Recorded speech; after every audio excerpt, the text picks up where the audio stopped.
Baik teman-teman, di video kali ini saya akan mempresentasikan hasil pengerjaan ujian akhir semester saya dengan mata kuliah pemrosesan data terdistribusi.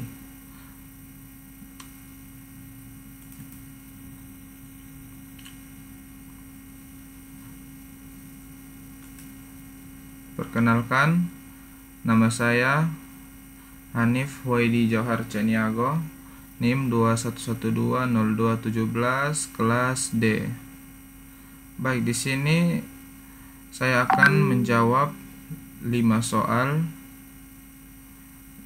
yaitu soal pertama, program sederhana menggunakan MPI send dan MPI res. Jelaskan setiap baris skrip kode yang digunakan dan jelaskan hasil yang ditampilkan. Include studio.h ini adalah inklusi untuk mengakses fungsi-fungsi standar iOS seperti print. Yang kedua, include MPI.h ini adalah inklusi untuk mengakses fungsi-fungsi MPI yang diperlukan untuk pemrograman paralel. 3. In main, fungsi main adalah titik masuk program. Parameter arg adalah jumlah argumen baris perintah dan arg adalah array argumen baris perintah.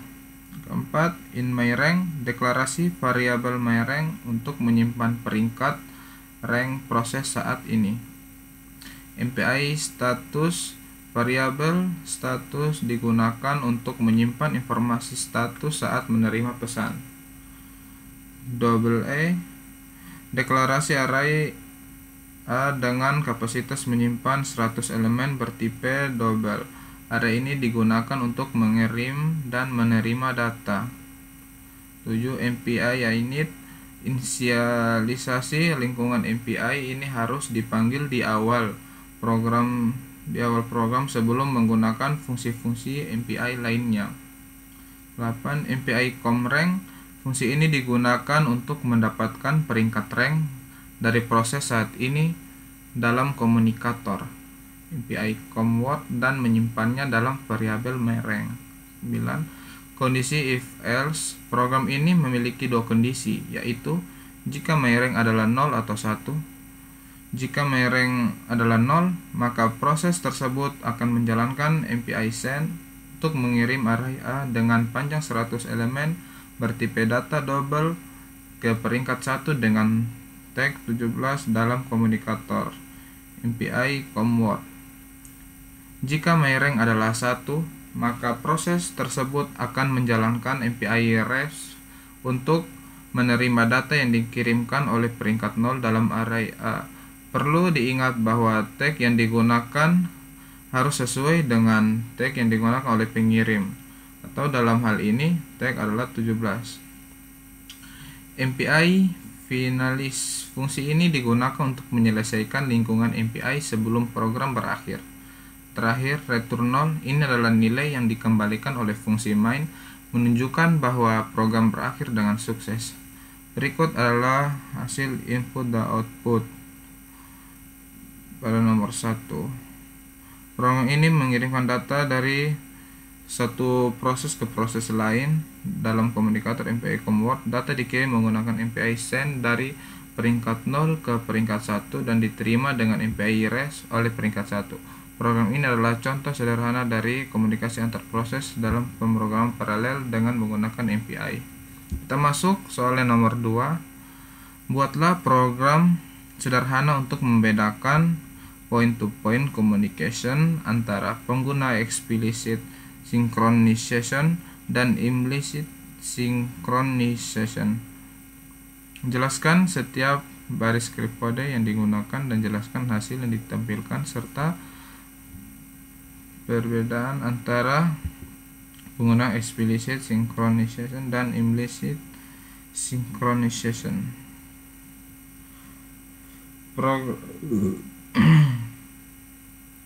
Program Hello World order output explicit synchronization.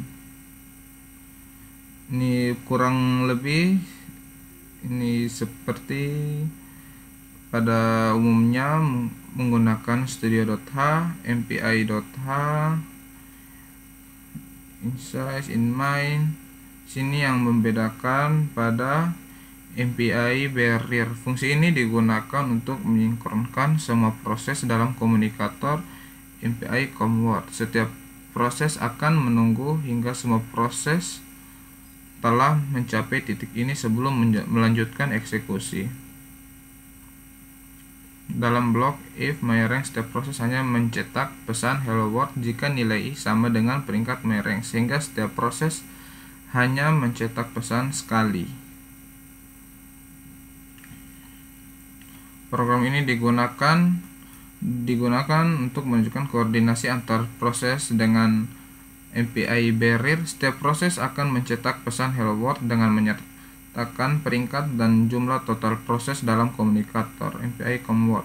Namun, pesan ini akan dicetak oleh setiap proses secara bersamaan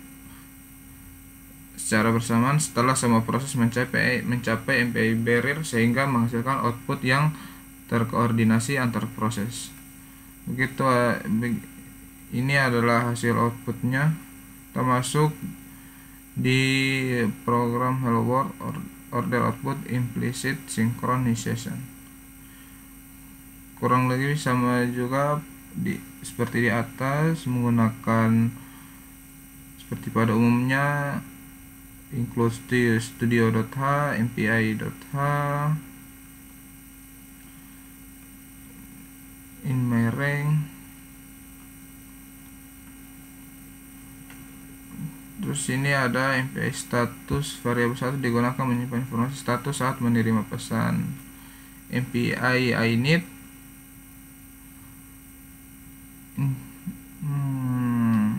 main, fungsi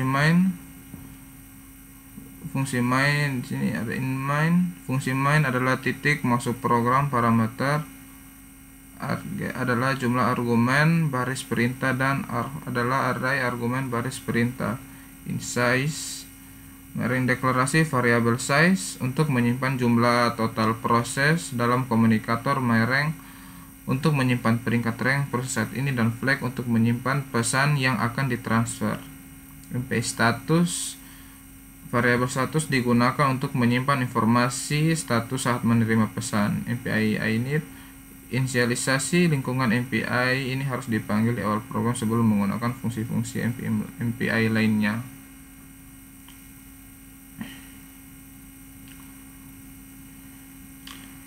MPI COM-size, fungsi ini digunakan untuk mendapatkan jumlah total proses dalam komunikator MPI COM-word dan menyimpannya dalam variabel size. MPI COM-rank, fungsi ini digunakan untuk mendapatkan peringkat rank dari proses saat ini dalam komunikator MPI COM-word dan menyimpannya dalam variabel myRank. Dalam blok if, setiap proses dengan peringkat lebih besar dari 0, yaitu semua kecuali proses dengan peringkat 0 akan menjalankan MPI res untuk menerima pesan dari proses sebelumnya. Pesan ini disampaikan dalam variabel flag. Setiap proses akan mencetak pesan hello world dengan menyertakan peringkat dan jumlah total proses dalam komunikator. Dalam blok if myRank,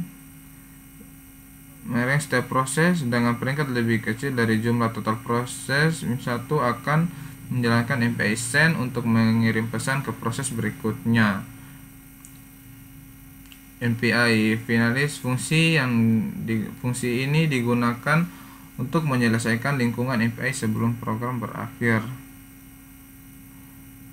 Program ini menciptakan suatu rantai proses di mana setiap proses mengirimkan pesan ke proses berikutnya dan menerima pesan dari proses sebelumnya, sehingga pesan terakhir mencapai proses terakhir dalam komunikator. Hasilnya adalah pesan hello world dicetak oleh setiap proses dalam urutan terurut sesuai dengan peringkatnya. Berikut adalah output dari nomor 2. Kita masuk ke nomor 3. Buatlah program untuk implementasi collective communication dengan penggunaan global product. Jelaskan setiap baris skrip, kode yang digunakan dan jelaskan hasil yang ditampilkan.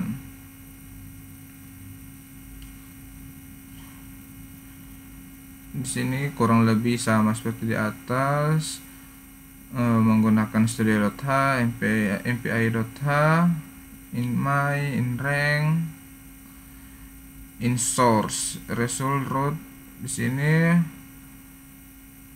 mendeklarasi variabel source untuk menyimpan nilai yang akan diredus, result untuk menyimpan hasil reduksi, dan root untuk menyimpan rank proses yang akan menjadi root dalam operasi reduksi. Terus root menetapkan nilai 7 sebagai rank root yang akan mengumumkan hasil reduksi. Source rank plus 1 menetapkan nilai source berdasarkan rank proses saat ini ditambah 1. If rank suatu blok kondisional ini hanya dijalankan oleh proses dengan rank root. Print menampilkan hasil reduksi menggunakan operasi perkalian mpi prod pada proses dengan rank root. MPI finalis mengakhiri lingkungan MPI. Fungsi ini harus dipanggil sebelum program selesai dieksekusi. Berikut adalah hasil outputnya. Kita masuk ke nomor 4. Buatlah program sederhana untuk implementasi tentang simple deadlock. Jelaskan setiap baris skrip kode yang digunakan dan jelaskan hasil yang ditampilkan. Seperti pada umumnya menggunakan studio.h, mpi.h, terus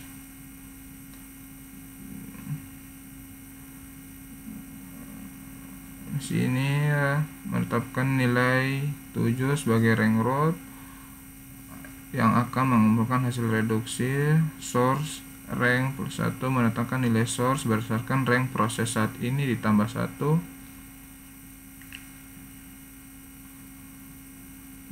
MPI reduce melakukan operasi reduksi pada nilai source menggunakan operator perkalian mpi prod dan hasilnya disimpan dalam variabel result pada proses dengan tentu parameter 1 menunjukkan bahwa hanya satu elemen yang direduce. If rank suatu blok kondisional yang hanya dijalankan oleh proses dengan rank root. Print menampilkan hasil reduksi menggunakan operasi perkalian mpi prod pada proses dengan rank root. MPI finalis mengakhiri lingkungan MPI. Fungsi ini harus dipanggil sebelum program selesai dieksekusi. Berikut adalah outputnya. Kita masuk ke nomor yang terakhir. Jelaskan apa yang dimaksud dengan topologi kartesian dalam implementasi virtual topologi. Topologi kartesian adalah salah satu bentuk topologi virtual yang dapat diimplementasikan dalam lingkungan MPI untuk mengorganisir komunikasi antar proses. Dalam topologi ini, proses-proses ditempatkan dalam bentuk grid atau array multidimensi yang mencerminkan struktur geometris tertentu.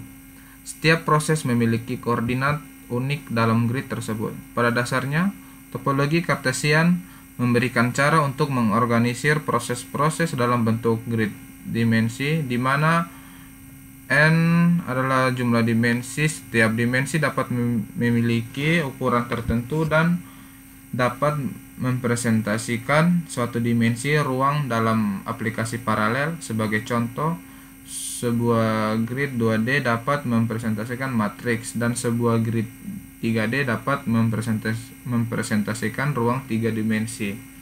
Mungkin itu saja presentasi saya. Sekian dan terima kasih.